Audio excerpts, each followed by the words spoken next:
President Trump's White House released its first annual report on White House staff's titles and salaries to Congress, and it shows a large gap in pay between male and female staffers when median salaries are compared. American Enterprise Institute scholar Mark Perry reported that of Trump's top 23 staffers making $179,900 to $187,100, 17 of them are male, while only 6 are female.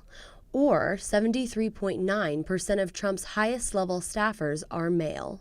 And in the cabinet and cabinet-level positions, Trump appointed 4 women out of 23 total spots, meaning 82.6% of his cabinet, the most senior appointed executive branch officials in the U.S. government, are men.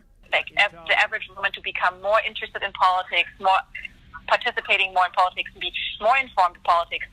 Cabinet positions are actually very important because they have a higher profile. For comparison, at the beginning of each of their first terms, both Presidents Bush and Obama had 3 women in their cabinets, but this is not strictly a numbers problem. These women's advocates are not just elected, but they are taking spots in the lawmaking or policy-making process that allows them to have a say.